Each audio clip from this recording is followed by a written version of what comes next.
Alright, boys and girls, welcome back to another episode of Bubba's Garage. We have what appears to be a jungle carbine, the Enfield variety, but it's been upgraded. So, the feller that gave this to me, he tells me his grandfather was a bit of a Bubba, and I'm going to tell myself that this was already a rusted out, ruined rifle. Based on the surface finish. I mean, apparently they're trying to kick these out really fast because you can see some of the tooling marks. But it doesn't really have any indications of a bunch of surface rust on it. There's a couple pits up here. So I'm going to tell myself this was completely rusted out and he did this just to, preserve the rifle for what it is. From what the owner says, that wasn't the case, but we're going to pretend like it is because honestly, I think this is kind of cool. This is a bit of a tasteful Bubba job. I don't know why Bubbas get rid of the top handguards of these guns and cut these down like 3 inches because you're saving like 3 ounces. And unless you're a giant pussy, 3 ounces means nothing on a rifle that weighs 8 pounds. Anyway, welcome back to the Mk1 Milsurf channel. You can see the stock wasn't exactly refinished in the best of ways. Someone got very impatient and let this run. There runs all over the stock, but the grandson who handed this to me didn't know if this was safe to shoot, doesn't really even know if the caliber is 303. I can tell you just by looking at this extractor and this magazine setup, it's a 303. The magazine, I mean, that's not going to tell you a whole lot. You can put a 303 magazine in a 308 gun. Go ahead and take that out. I imagine this is probably a Pro Mag. Oh yeah, this is, what's this say? Whatever that is. So it might not be a Pro Mag. F. It's probably a Pro Mag. But he wants me to take it apart, make sure it's good to go. Just looking at it, it's probably good to go. But yeah, someone took a lot of time to give this a fake stainless steel satin finish, and honestly, I kind of like it. So, if you're not well attuned to the Lee Enfield, this looks like it's a complete and functional gun. If you want to take the bolt out, you pull down on this little retainer tab, and you can rotate the bolt head. And the bolt head comes out. This definitely looks like a 303 extractor and bolt face. And then to take this apart, do one of them, and then if you want to unscrew the firing pin and the bolt part, there's a tool that you can shove down in here, or you can just put a pair of vice grips on here and unscrew it. I've done that in a video before, but you can see you can actually depress this. I don't know if you can get this from the back, giggity, but I do remember years ago when I took apart the Tactical Beards #1 Mark III, I had to use a pair of vice grips. So this is not exactly the most user-friendly bolt. It's not like a Mauser or Mosin Nagant that you can take it apart with basically no tools. There's a retainer screw. It's filled with oil. Holy moly. So yeah. Put it down in the fired position.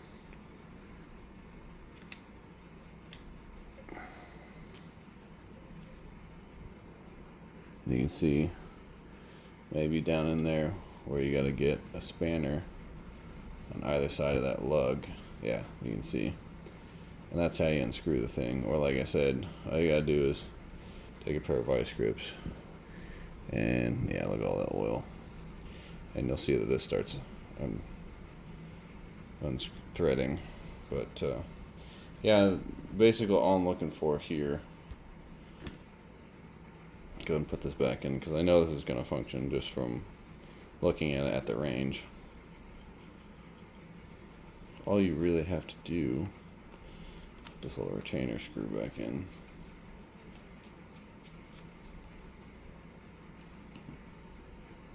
There's the bolt head.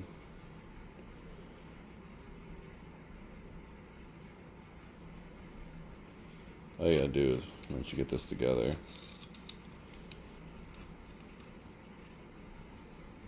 put it in the fired position, just like that. And it's not a whole lot of firing pin protrusion. I'd say it's probably 30 thousandths, so it might be a little short. We'll see. Put this in American units. Get a depth here.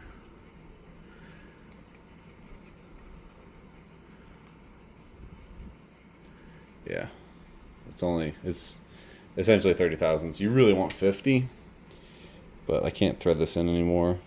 So this might not go kaboom, and I doubt I have a spare firing pin. But you can see in the cock position, that's out of the way, and the fired position. Might be enough. It might not be enough to pop a non-commercial primer. It might pop my reloads. I don't think I have any privy partisan, but we'll try that out just to see. But it looks like it's a complete gun.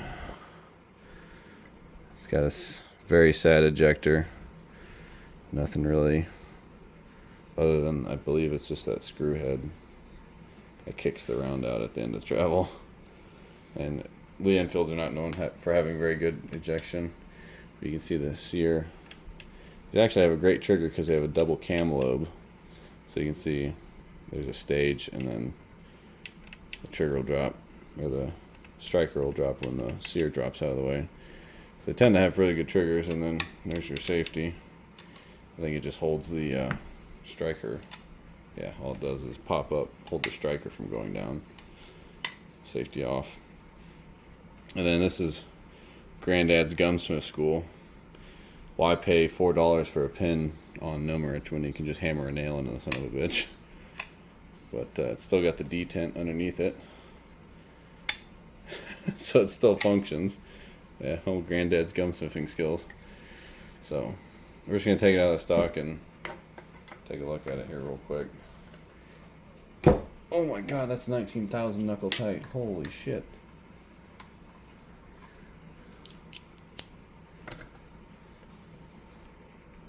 Oh, man, Granddad really wanted to make sure this gun wasn't going to come apart.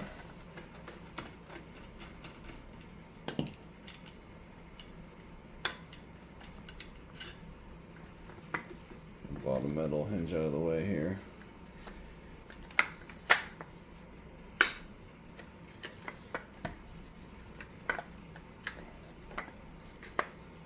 What am I forgetting here with this Lee Enfield shenanigans? Look at this screw. That would probably help.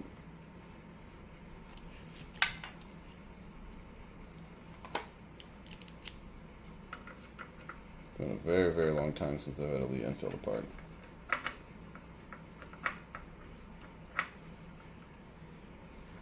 I can't remember if I ever took Tactical Beard's Jungle Carbine apart.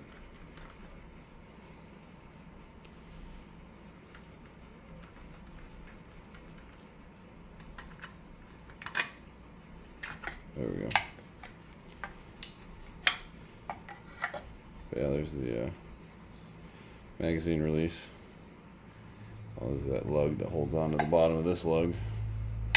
And then your sear here. And its return spring. And here's the bottom of your trigger.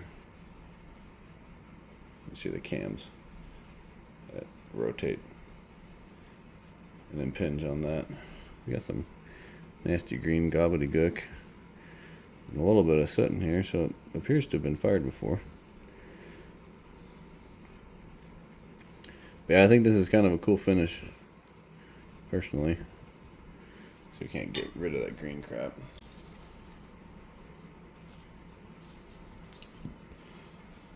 I wonder if this is like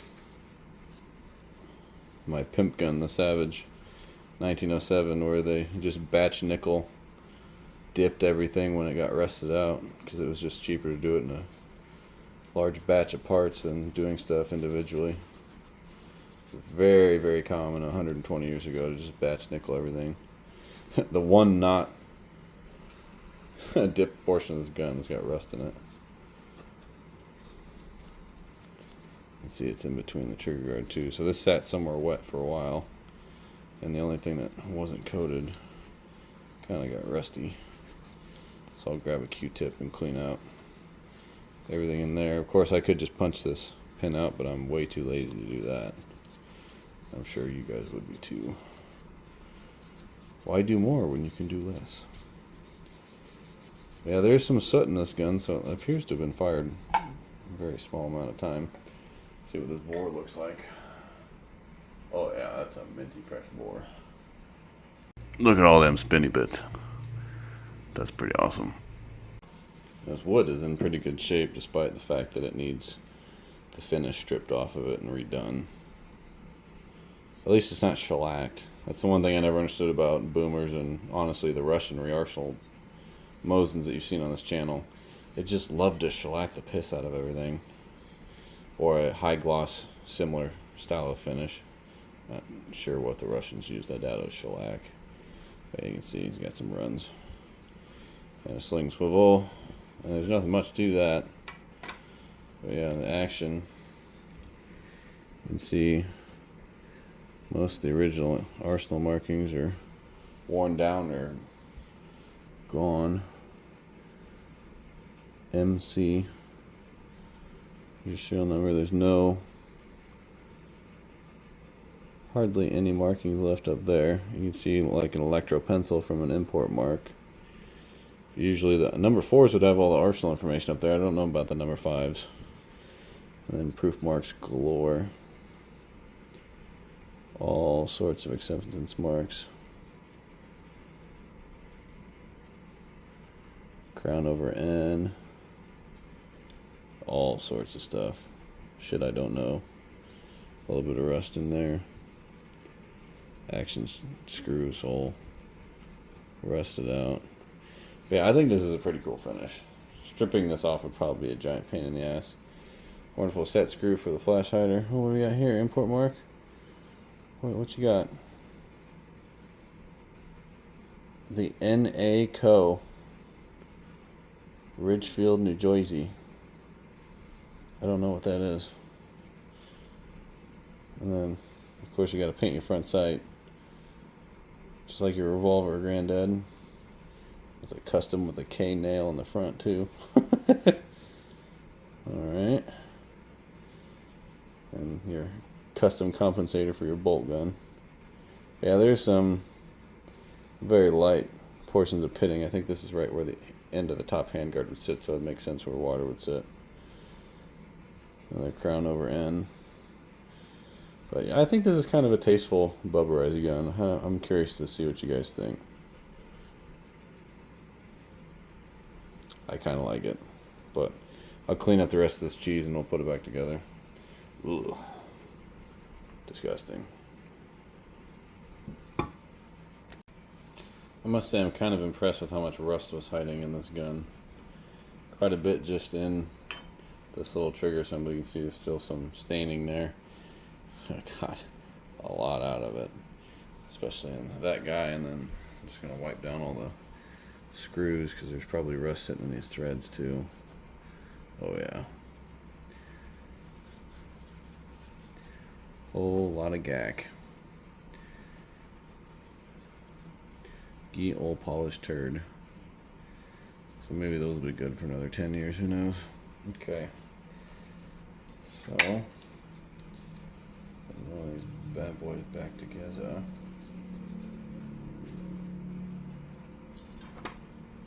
Grab our stonk. Put it up right into this area. And then these two trigger lobes have to go atop a portion of the trigger in there. You gotta slide it in at an angle like that, and you can hold the bottom middle and test the sear. See the sear bopping up and down in there, so you know that's together right. Otherwise this will be jammed up and you can't pull the trigger. It'll be pretty obvious if it's in there wrong. We'll just throw our action screws back in here. Get that one started. Throw in this little guy.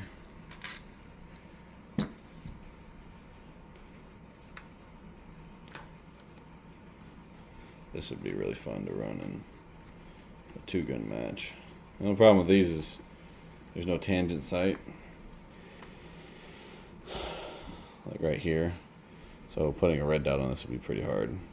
But These apertures aren't the worst things in the world to use.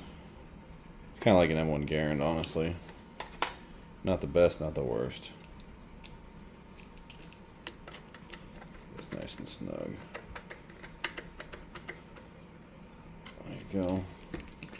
Double check this other one.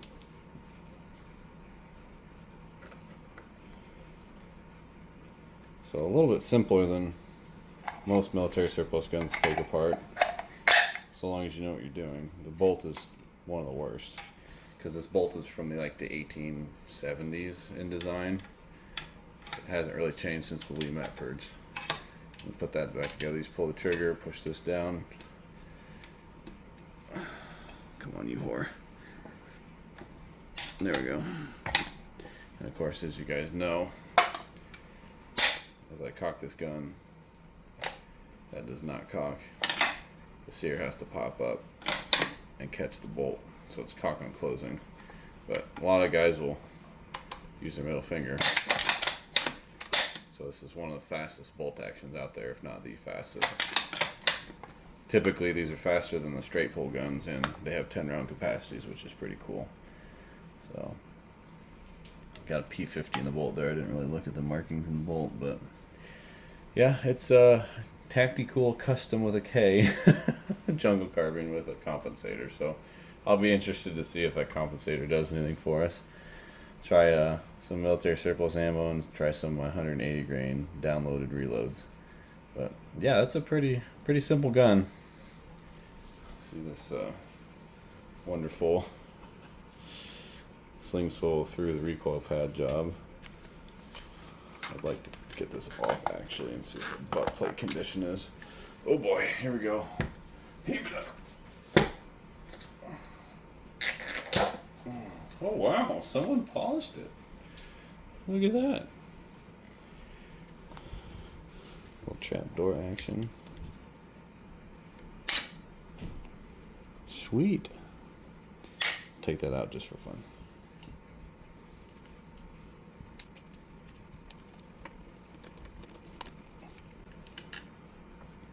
One wood screw.